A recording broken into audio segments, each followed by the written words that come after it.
momento de escuchar nuestro mensaje de vida. Somos Vida Abundante Chile. Mas tu palabra permanecerá.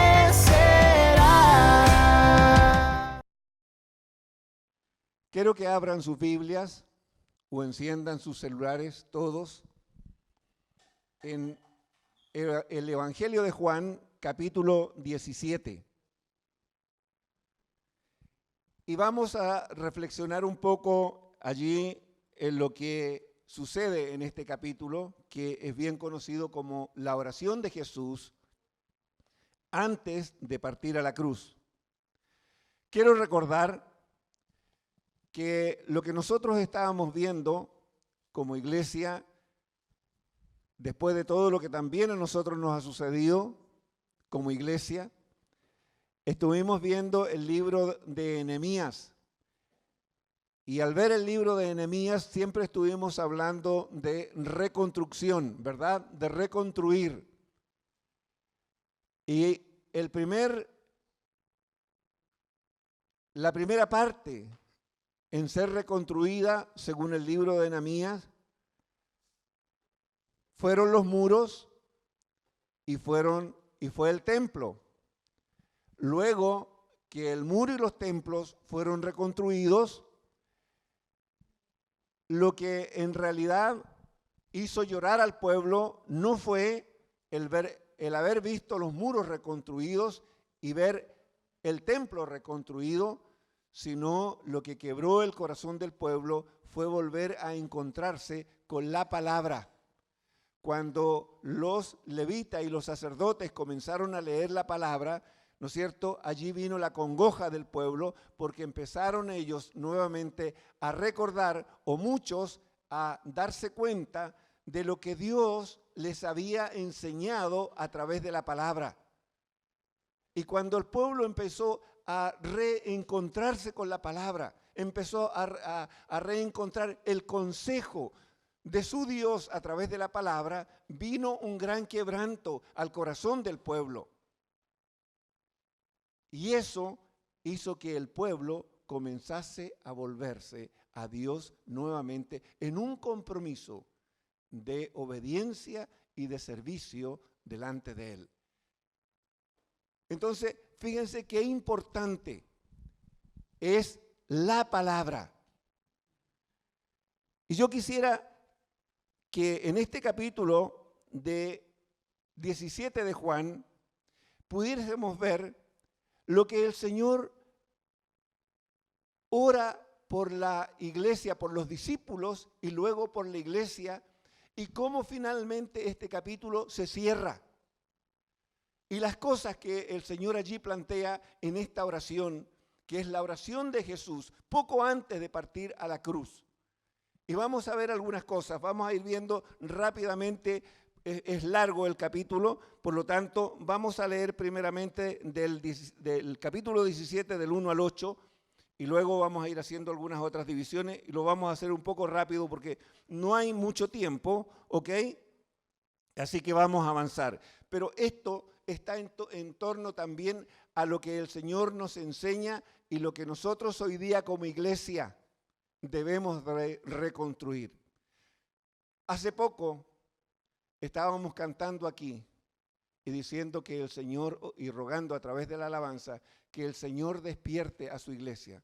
¿Usted cree que la iglesia es una iglesia hoy día vital, viva, o es una iglesia que está más bien dormida? ¿Cuál es su percepción de lo que es la condición de la iglesia? En lo personal, creo que la iglesia es una iglesia dormida. Somos una iglesia dormida. Ministerios dormidos, y hablo de apóstoles, profetas, evangelistas, pastores y maestros, que son los hombres responsables de darle la dirección a la iglesia, la conducción a la iglesia, es decirle, mire, aquí estamos parados y allá tenemos que ir. Hoy día, y tenemos que decirlo con pena y vergüenza, más bien hemos sido parte nosotros de un momento doloroso, triste, penoso, de un mal ejemplo al resto de la iglesia y a la sociedad con lo que nosotros hemos vivido. ¿Sí o no? ¿Están de acuerdo con eso? Vivimos una división. ¿Eso nos debe de enorgullecer o nos debe de entristecer y hacernos sentir avergonzados? Entonces, si nosotros sabemos dónde estamos y podemos definir claramente en el punto en que estamos, también tenemos que mirar hacia dónde vamos. ¿Qué es lo que hizo el pueblo de Israel y el relato que nos da el libro de Nehemías en una situación tan crítica como llegó a estar también el pueblo de Israel? Entonces, creo que este capítulo del Juan 17 nos enseña mucho de hacia dónde nosotros debemos de ir. Y leo, son palabras de Jesús. Padre, la hora ha llegado, glorifica a tu Hijo para que también tu Hijo te glorifique a ti. Como le has dado potestad sobre toda carne, para que dé vida eterna a todos los que le diste. Y esta es la vida eterna, que te conozcan a ti, al único Dios verdadero, y a Jesucristo, a quien has enviado. Yo te he glorificado en la tierra, he acabado la obra que me diste que hiciese. Ahora pues, Padre, glorifica tú al lado tuyo con aquella gloria que tuve contigo antes que el mundo fuese. He manifestado tu nombre a los hombres que del mundo me diste, tuyos eran y me los diste, y han guardado tu palabra. Ahora han conocido que todas las cosas que me has dado proceden de ti. Porque las palabras que me diste les he dado y ellos las recibieron y han conocido verdaderamente que salí de ti y han creído que tú me enviaste. Primeros 8 textos del capítulo 17 de Juan, donde Jesús sabe claramente que llegó el momento en que su ministerio en la tierra termina y Él está hablando con el Padre y reconociendo que en este minuto ha llegado el momento en que Él tiene que glorificar a Dios el Padre para que a la vez el Padre lo glorifique a Él. ¿Y cómo se va a glorificar el Padre en esto? El Padre se va a glorificar en el término de la obra de su Hijo. ¿A qué vino Jesús a este mundo? A dar su vida, para podernos dar vida. Y está Jesús a punto de ir a la cruz para ser crucificado y entregar su vida, derramar su sangre por todos aquellos que el Padre le había dado. Fíjese la diferencia que ya establece aquí Jesús. ¿Jesús murió por todos los hombres? ¿Jesús murió por todo el mundo?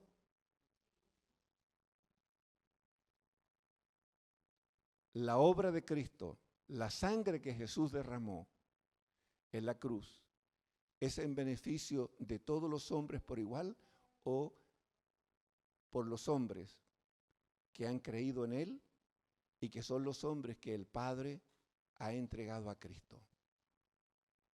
Fíjese lo que dice la Escritura. Padre, la hora ha llegado, glorifica a tu Hijo para que también tu Hijo te glorifique a ti, como le has dado potestad sobre toda carne para que dé vida eterna a todos los que le diste. Todos los hombres, usted y yo estamos aquí porque éramos pertenencia de Dios el Padre y el Padre nos entregó en manos de Cristo para que Cristo nos diese vida. Usted y yo no estamos aquí porque somos más inteligentes, más sabios o más perceptivos que otros. Estamos aquí porque el Padre nos eligió en Cristo para que nosotros le conociésemos a Él. No hay mérito alguno en nosotros. Todo lo hizo Dios el Padre por medio de Jesucristo para que nosotros le pudiésemos conocer a Él y tener vida. Y nótese, dice, y esta es la vida eterna, que te conozcan a ti, el único Dios verdadero, y a Jesucristo, a quien has enviado. ¿Cuántas veces usted ha leído este texto y ha meditado en él? ¿Cuántas veces ha leído esta palabra? Dice claramente, y esta es la vida eterna, que te conozcan a ti, Padre. ¿A quién vino a dar a conocer Jesús? ¿Se vino a dar a conocer a sí mismo o vino a revelar al Padre?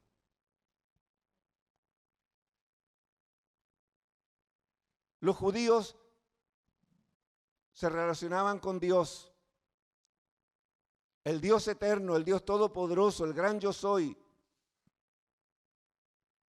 el Dios incomparable, el Dios terrible, temible.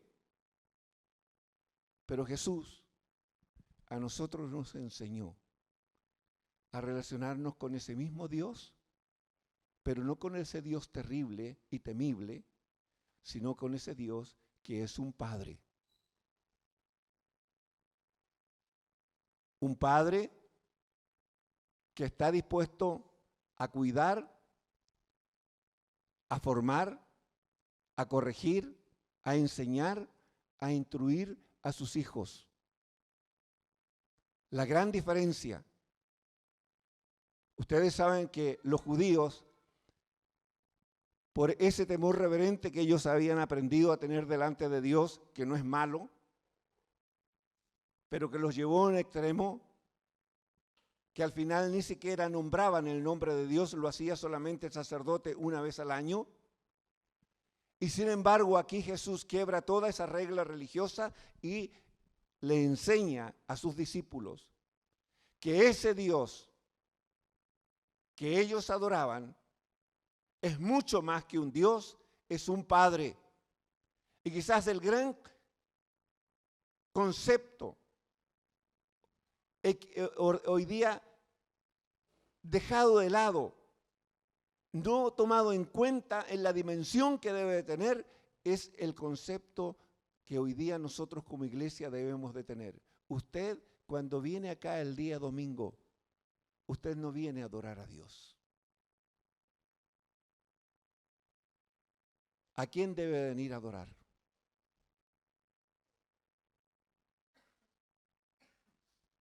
¿A Dios o a su Padre? Si usted fue engendrado en Cristo, y como lo vamos a ver, el mismo Espíritu de Cristo, el mismo Espíritu que estaba en Cristo, hoy día está en usted. Entonces, ¿qué es usted delante de Dios? ¿Un creyente o un hijo? Entonces, fíjense cómo empieza a cambiar nuestra forma de pensar. Y por eso cuando hablamos de restauración, estamos hablando de restaurar la verdad, estamos hablando de restaurar los principios. Así como Nehemías allá en su tiempo restauró muros y templo y luego la palabra, hoy día nosotros tenemos que establecer y restablecer los verdaderos principios que el Señor ha establecido para nosotros. Cierto que somos hombres y estamos en la condición de hombre, pero usted ha sido redimido por la sangre de Jesús, y al ser redimido por la sangre de Jesús, Dios dice que al momento que usted reconoció a Cristo como Señor y Salvador de su vida, Dios le dio la potestad de ser usted hecho hijo de Dios. No un creyente. Usted es un hijo, no un creyente simplemente. Porque un creyente fácilmente se transforma en un hombre o en una mujer seguidora de ritos y de formas y de costumbres, pero no desarrolla una relación con su Padre. Y un hijo, un verdadero hijo, lo que tiene que desarrollar y lo que Jesús aquí nos va a mostrar es que en verdad lo que Dios busca que nosotros desarrollemos es una relación con Él. Por eso nos dice claramente, en esto consiste la vida eterna, en que te conozcan a ti, Padre, al único Dios verdadero, y a Jesucristo, a quien tú has enviado. ¿Qué se requiere para conocer a alguien? ¿Qué es la cosa más básica que se requiere para conocer a alguien? Los que son casados aquí, ¿qué han requerido ustedes para conocer a su esposa o a su esposo? Tiempo. ¿Tiempos separados? Tiempos de pasar juntos. Tiempos de estar mucho tiempo juntos, mucho tiempo para conversar, mucho tiempo para conocerse. Virtudes y defectos, ¿o no? Los que ya llevan más tiempo, ¿se han dado cuenta en el tiempo que el príncipe azul se le empezó a descolorar? Y que la princesa se le empezó a poner chascona.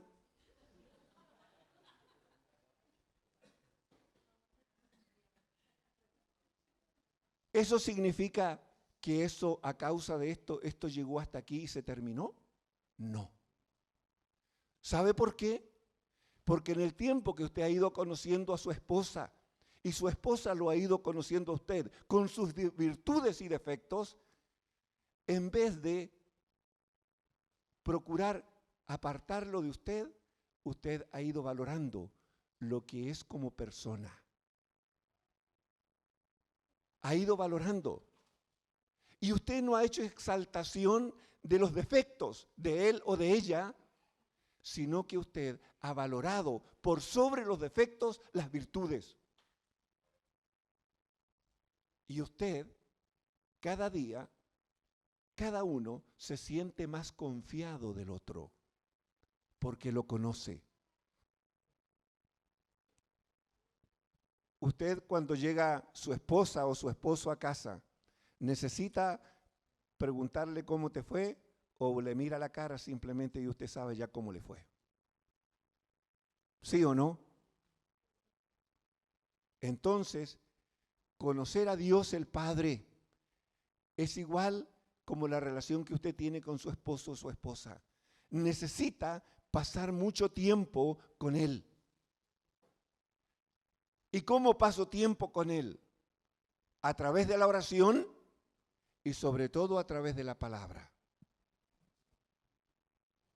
Yo a los hermanos con los que más me junto, les he dicho muchas veces, estoy leyendo un texto y de repente hay una sola palabra que me paró todo el texto. Y estoy allí una hora. Y busco, pienso, porque la fe es inteligente.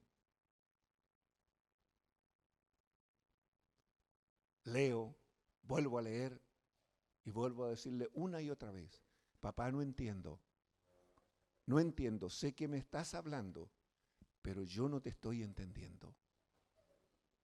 Y necesito, una vez más, que tú vuelvas a alumbrar los ojos de mi entendimiento para poder entender lo que tú me quieres decir.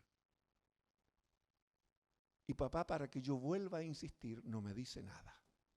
Y me deja ahí. Pasa 1, 2, 3 días y de repente puedo estar haciendo cualquier otra cosa, menos leyendo la Escritura. Y papá en ese minuto me dijo, hijo, tú me preguntaste esto, mira, junta esto con esto y este texto con el otro y vas a entender la respuesta que tú estás buscando en mi palabra. Pero eso ocurre, amado, porque nosotros tenemos que aprender a pasar mucho tiempo con nuestro Padre para conocerle a Él y mucho tiempo con Jesús para conocerle y mucho tiempo con el Espíritu Santo para también aprender a oírle y a obedecerle. Nosotros tenemos que aprender a ser hijos que aprendemos a oír la voz a tomar el consejo de nuestro Padre y a ponerlo por obra. Las tres cosas. No sirve una sola. No solamente sirve oír.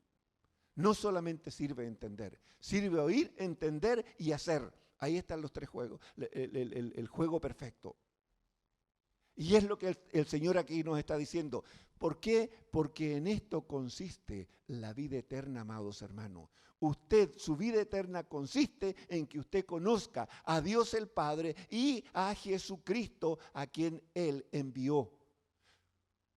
¿Por qué? Porque ahí se afirmará su fe. Usted, a causa de eso, por lo que usted conoce a Dios, su Padre, por lo que usted conoce a Jesús como su Señor, su fe se acrecentará. Usted entenderá quién es quien le habla, quién es quien le aconseja, quién es quien le guía. Y como lo conoce, entonces usted le creerá y hará lo que Él dice. Por eso es tan importante entender en qué consiste la vida eterna. En conocer a Dios el Padre. Y se conoce a través de la palabra y a través de la oración del tiempo de intimidad. Amén. ¿Qué más dice? Yo te he glorificado en la tierra, he acabado la obra que me diste que hiciese. Palabras simples. Jesús está diciendo, Señor, Padre, yo he sido obediente y he hecho todo lo que tú me mandaste hacer. Por lo tanto, como he sido obediente, te he glorificado en esta obediencia.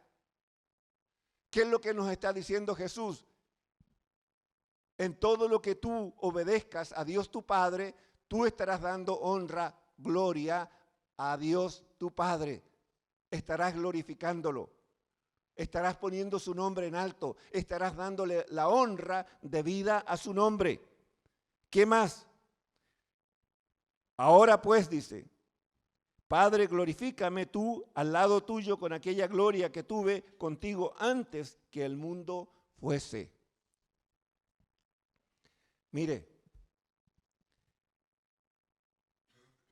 ¿entendemos que Jesús es Dios? ¿Sí? Él es Dios, ¿verdad?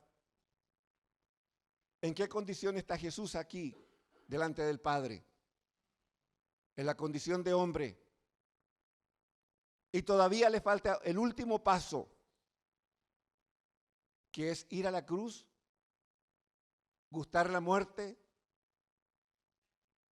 resucitar y ser glorificado, habiendo ya derramado su sangre por todos nosotros. Y sin embargo, Él está preocupado no de lo que va a suceder, sino de honrar el nombre de su Padre y de volver a tener la misma gloria que Él tuvo con el Padre antes de venir a este mundo. Estando en la condición de Dios, siendo igual a Dios, lleno de gloria y lleno de majestad. ¿Qué? 6. Dice, he manifestado tu nombre a los hombres que del mundo me diste. Tuyos eran y me los diste y han guardado tu palabra.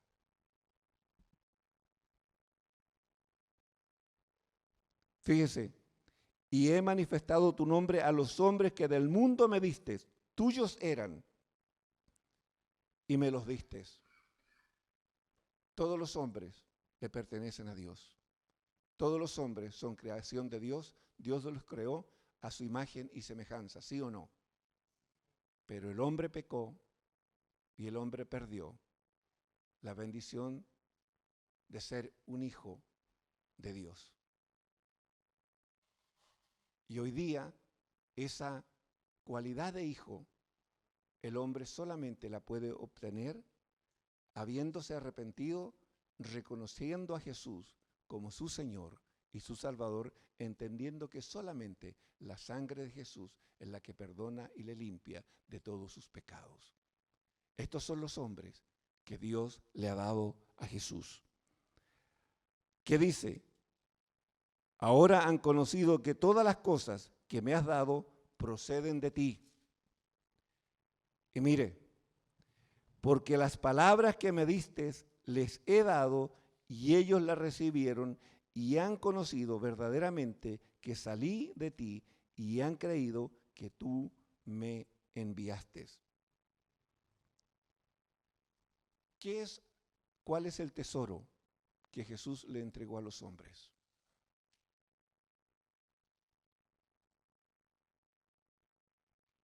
¿Cuál es el tesoro que Jesús nos entregó a nosotros los hombres? La palabra. Fuera de la vida eterna, la palabra. Fíjense, claramente lo dice Jesús. Porque las palabras que me diste les he dado y ellos las recibieron y han conocido verdaderamente que salí de ti y han creído que tú me enviaste.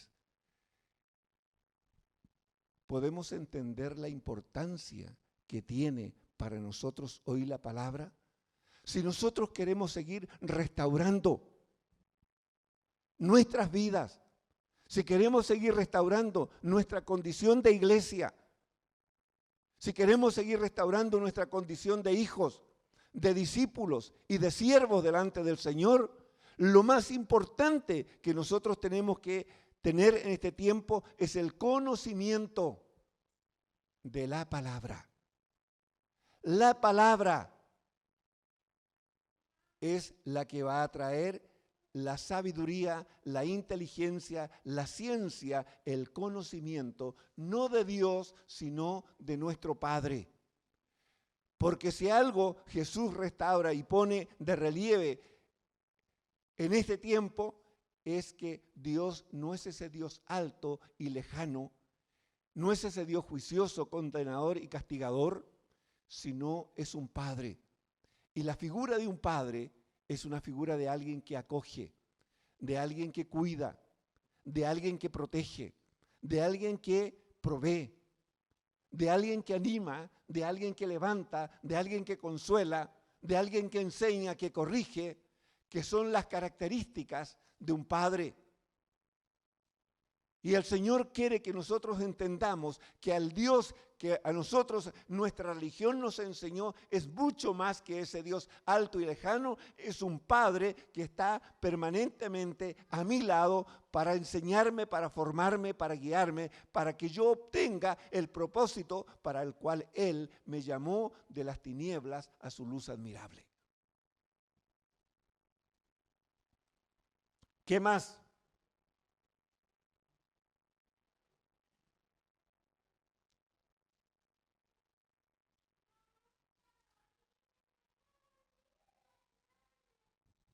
Hay algo que no dije. Voy a volver atrás. Vamos a ir a Crónicas. Ejemplo de cómo se da gloria a Dios, porque esto es importante. Crónicas, Primera de Crónicas 16. A veces nos cuesta entender lo que es dar gloria a Dios.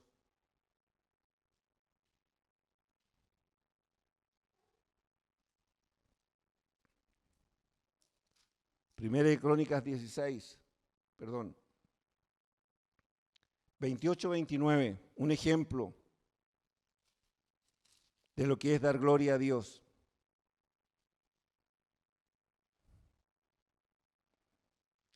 Tributad a Jehová, oh familia de los pueblos, dad a Jehová gloria y poder. Dad a Jehová la honra debida a su nombre. Traed ofrendas y venid delante de él. Postraos delante de Jehová en la hermosura de su santidad. ¿Cómo debemos honrar a nuestro Dios, a nuestro Padre? Tributando a Él honor y gloria, reconociendo su grandeza, su poder, reconociendo que Él es por sobre todo y Él es el creador de todo, lo que está en los cielos, en la tierra y debajo de la tierra, y que Él es nuestro hacedor y que Él es también nuestro libertador. Y si Él es todo eso, también podemos entregar a Él todo de lo que Él nos ha dado, entregar nuestros diezmos y ofrendas, como dice la palabra. ¿Ok? No quería dejar pasar eso, porque a veces nos quedamos preguntando, pero ¿cómo doy gloria a Dios? Dándole todo el reconocimiento y la exaltación debida a la grandeza que Él tiene, pero también dando pasos de obediencia conforme a lo que Él nos ha enseñado. Ok.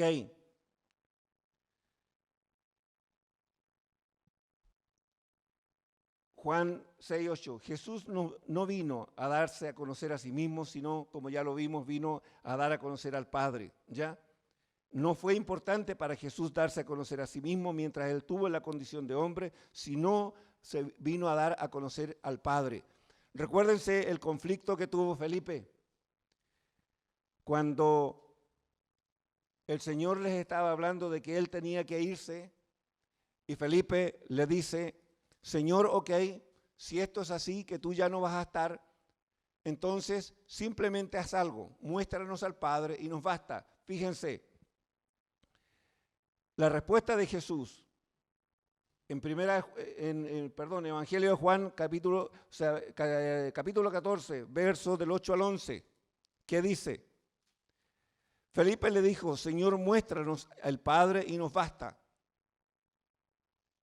Jesús le dijo, ¿tanto tiempo hace que estoy con vosotros y no me has conocido, Felipe? El que me ha visto a mí, ha visto al Padre. ¿Cómo dices tú, muéstranos al Padre? O sea, que cuando nosotros, a través de la palabra, estamos conociendo cada día más y más a Jesús, sabiendo quién es Jesús y cómo Jesús, ¿a quién estamos conociendo? Al Padre, ¿verdad? Porque así como es Jesús, es el Padre. Por lo tanto, entre más leo la Escritura, entre más conozco de Jesús, más conozco del Padre. Conozco de su carácter, conozco de su amor, conozco de su paciencia, conozco de su bondad, conozco de su amor, de su misericordia. Conozco de los cuidados que Él tiene para con nosotros. Entonces, fíjense la importancia que tiene el conocimiento de la palabra. Y sobre todo en este tiempo, en los tiempos que nosotros estamos viviendo. Miren lo que le dice Jesús. ¿No crees que yo soy en el Padre y el Padre en mí?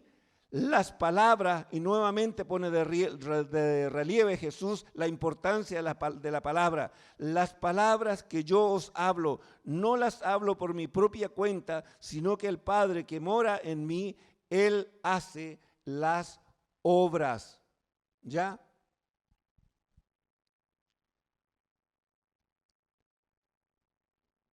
Creedme que yo soy en el Padre y el Padre en mí.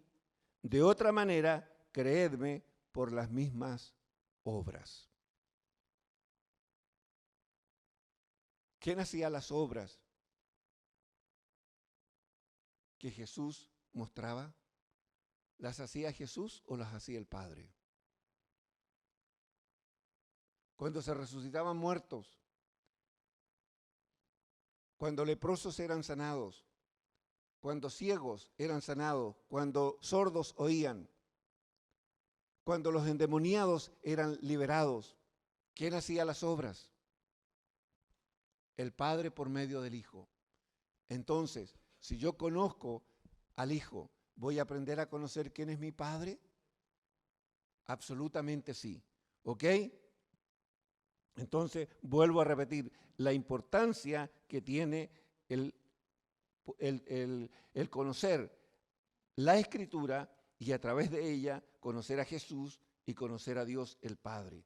Es nuestra responsabilidad. ¿Por qué? Porque a medida que vamos conociendo la Escritura, se nos va a ir agrandando cada vez más la imagen de nuestro Dios. Nuestra fe se va a ir acrecentando. A veces los creyentes tienen la idea de que la fe es como algo mágico. Y muchas veces algunos piden que oren para recibir fe. A veces eso yo no lo entiendo. Reconozco que eso muchas veces no lo entiendo. Porque la Escritura me dice que la fe viene por el oír, ¿o no? Y el oír, ¿por qué? Por la palabra de Dios. Entonces, ¿cómo oro yo para que esa persona reciba más fe? Oro para que venga algo mágico y caigan unos polvos mágicos de fe sobre la persona. ¿U oro para que le sean abiertos los ojos del entendimiento y cuando lea la palabra le sea revelada y esa palabra revelada infunda en él fe? Se dan cuenta que a veces seguimos costumbres religiosas. No, es que en mi congregación, mi abuelito que era creyente y además pastor, para que usted lo sepa, lo hacía así. Y después mi papá fue pastor y lo hacía igual como lo hacía mi abuelito, que también era pastor. Y ahora yo lo hago así porque también soy pastor, pero eso lo hemos hecho así por generaciones. Entonces, ¿en qué estamos? ¿Estamos siguiendo tradiciones de hombre o vamos a seguir el consejo de la Escritura? Porque a veces sin darnos cuenta nos vamos transformando en seres religiosos que vamos siguiendo formas o costumbres, pero no el consejo de la palabra. Y si yo quiero conocer a Jesús y quiero entender a Jesús, tengo que entender de que el consejo de la palabra es lo que a mí me va a llevar adelante y me va a mostrar la verdad. Insisto, sobre todo en este tiempo. ¿Ok? 9 al 13. Volvemos al 17. 9 al 13.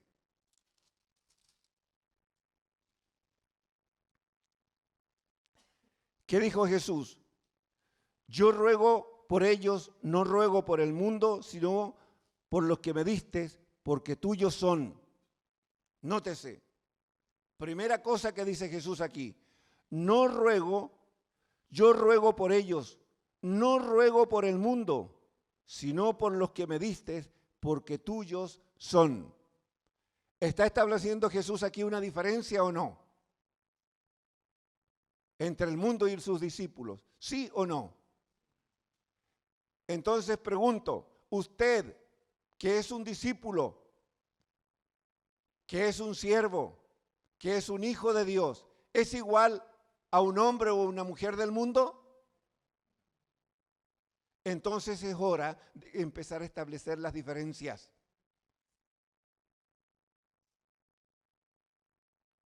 Y lo que oímos de lo que le sucede a nuestro hermano esta semana es eso.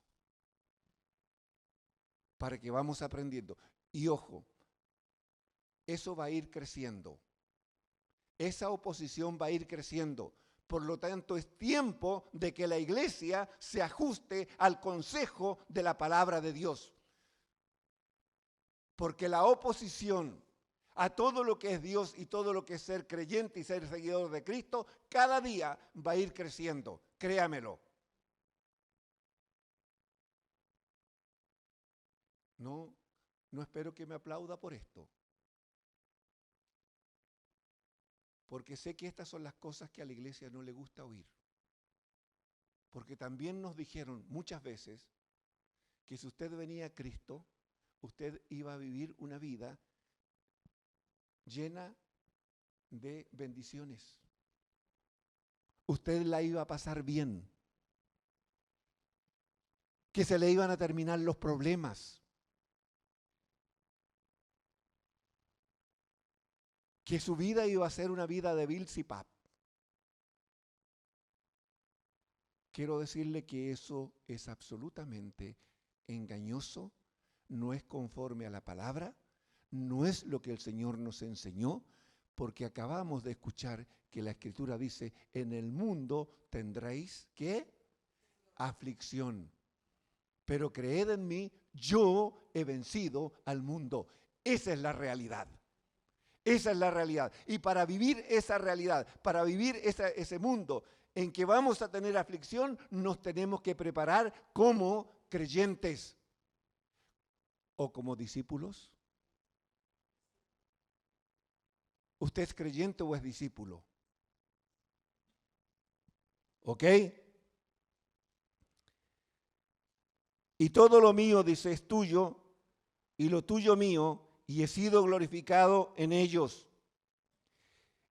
Y ya no estoy en el mundo, mas estos están en el mundo, y yo voy a ti. Padre Santo, a los que me has dado, guárdalos en tu nombre, para que sean uno, así como nosotros.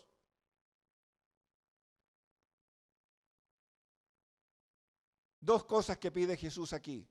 Una, que seamos guardados, y dos, que seamos uno.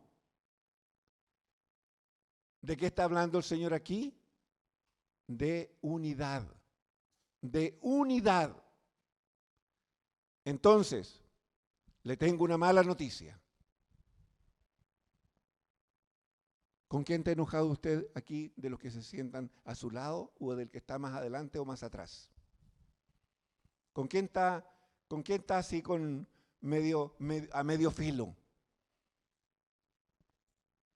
¿Cuál es el hermanito o la hermanita que le cae mal?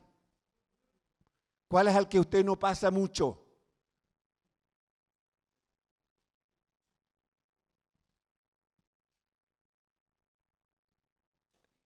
Cualquier cosa, lo remito a la palabra. Jesús está orando y son palabras de Jesús. Y está pidiéndole al Padre que sean uno, que el Padre los guarde y que sean uno. Por lo tanto, toda actitud que haya en nuestra mente y en nuestro corazón, hay un solo camino que nos queda por recorrer. ¿Cuál es? Si usted ha sido ofendido, el camino es el perdón. No hay otro. El mismo principio establecido al final del Padre Nuestro, porque si no perdonáis a los hombres sus ofensas, tampoco vuestro Padre os perdonará vuestras ofensas. No hay nada más. Amados, hoy día la palabra nos confronta a que seamos hijos obedientes, no oidores olvidadizos, sino hijos obedientes, poniendo por obra el consejo de la palabra. ¿Por qué? Porque ya el Señor, antes de ir a la cruz, oró por nosotros para que esto se cumpliese en nosotros. Y la palabra del Señor se va a cumplir sí o sí. ¿Ok? Así que no depende si yo quiero o no quiero, solo me queda obedecer u obedecer. ¿Ok? ¿Qué más? Cuando estaba con ellos en el mundo, yo los guardaba en tu nombre. A los que me diste, yo los guardé, y ninguno de ellos se perdió, sino el hijo de perdición, para que la escritura se cumpliese. Pero ahora voy a ti y hablo esto en el mundo para que tengan mi gozo cumplido. Fíjese, Jesús quería que los discípulos estuvieran siempre con una actitud de gozo y de paz a pesar de las circunstancias. Fíjense, Jesús sabe que va a la cruz, sabe que va a morir, sabe que va a ser un momento duro, muy difícil. ¿Y de quién él está preocupado? ¿De sí mismo o de sus discípulos?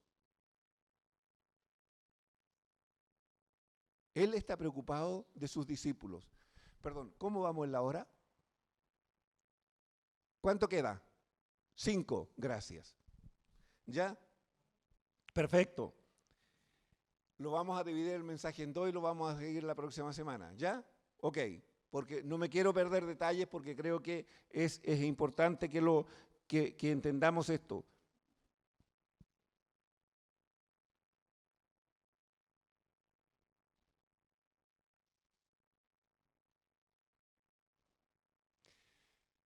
Es importante lo que Jesús dice acá, porque fíjense, si nosotros nos ponemos en la escena, ¿qué pasa con estos discípulos que estuvieron 3 años con Jesús? Vivieron con Él, comieron con él, seguramente durmieron en el mismo lugar que Jesús durmió, caminaron cuántas veces juntos, vieron todos los milagros, todas las maravillas que Jesús hizo, y de un repente, este gran líder que ellos tienen delante de sí, este hombre extraordinario, de repente les dice que él ya no va a seguir más con ellos, que el tiempo de él se ha terminado y que ellos ya no lo van a ver más. Si esa fuera nuestra realidad, ¿cómo nos sentiríamos nosotros frente a una realidad así como esa? ¿Estaríamos contentos o estaríamos muy tristes? ¿Jesús entendió esto? Absolutamente. Por eso es que Él está orando y rogando delante de Dios el Padre. ¿Para qué? Para que el Padre, a pesar de lo que los discípulos iban a vivir, el Padre que tiene todo poder y toda potestad, y a través de su Santo Espíritu, Él podía poner paz y podía poner gozo en el corazón de los discípulos a pesar de la situación que ellos iban a vivir. Entonces, ¿qué aprendemos de esto? En los momentos duros, en los momentos difíciles que nosotros vivimos, ¿podemos pedir al Señor que Él ponga paz? Y que a pesar de la situación nosotros podamos vivirla con gozo, con alegría. ¿Parece loco o no? Estar viviendo momentos difíciles y sin embargo estar contento, estar en paz. Ayer nosotros estuvimos en la casa de Cecilia Retamal, nuestra hermana que tiene su mamá en una situación difícil. Los médicos creen de que la mamá en cualquier momento va a partir. Pero cuando uno ve a la Ceci, la ve muy tranquila. Y cualquiera que no conozca a Cecilia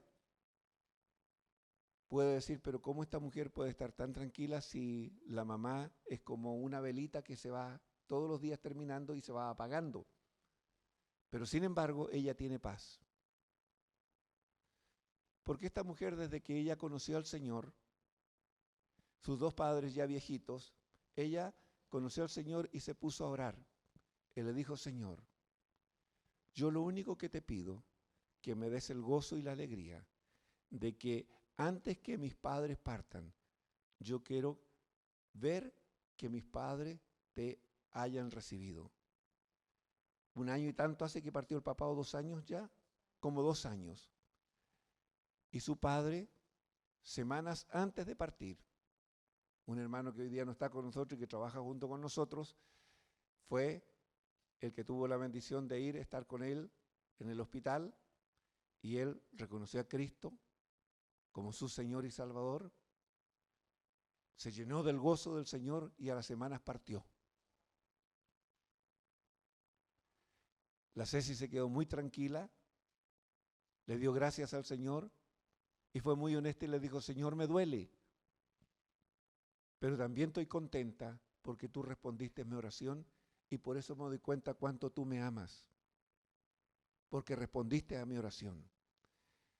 Ahora su madre tampoco conocía al Señor y hace 1 semana o 2 ya fue el mismo hermano que le predicó al papá y tuvo la bendición también que a través de él le predicara el evangelio a la mamá y allí en el hospital la mamá recibiera al Señor. Y hoy día Ceci sabe que en cualquier momento la vida de su madre se apaga, pero ella está en paz. Y ella dice, estuve con ella, creo que fue el martes pasado, el martes de la semana, y ella me decía, estoy muy en paz, sé que me va a doler cuando la luz de mi mamá se apague, pero tengo la seguridad y la certeza que ella partió con el Señor y que el día de mañana yo me voy a encontrar con ella. Entonces, amados, cuando Jesús nos está enseñando que en medio del dolor, que en medio de la dificultad, que en medio de la situación más adversa, nosotros podemos tener paz. Y él mismo estaba orando al Padre por sus discípulos, para que en el momento que él le fuera quitado, los discípulos no entraran en desesperación. Él mismo ora para que los discípulos tengan paz y además tengan gozo en ese momento. Yo les pregunto, ¿eso tiene algo para el hombre natural, algo de cuerdo o tiene algo de loco? Para el hombre natural estas cosas no las entiende, es una locura. Pero nosotros que hemos conocido a nuestro Padre, sabemos que esto es una realidad. Entonces, amados, insisto, así como Nehemías restauró los muros, restauró el templo, pero el momento más cúlmine del libro de Nehemías es la restauración de la palabra, es volver al conocimiento de la palabra, es volver a entender el consejo de Dios, es volver a entender las bendiciones que Dios daba al pueblo a través de la palabra. Cuando el pueblo vuelve a ese conocimiento, viene allí el quebranto del pueblo, el gozo del pueblo, la alegría del pueblo por oír la palabra de Dios. Y fíjense lo que Jesús está diciendo aquí. Padre, lo que tú me diste, yo les he entregado a lo que tú me diste. ¿Y qué es ese tesoro que el Señor nos entregó? Es la palabra. El Señor no nos dio ni oro, ni plata, ni piedras preciosas, pero nos dio algo mucho más importante. Nos dio su palabra que es espíritu y que es vida. Su palabra que es lámpara a nuestro camino, lámpara a nuestro pie, y lumbrera a nuestro camino. Amados, tenemos que volvernos con fuerza al conocimiento y a la obediencia de la palabra. Amén. Palabra, vida abundante.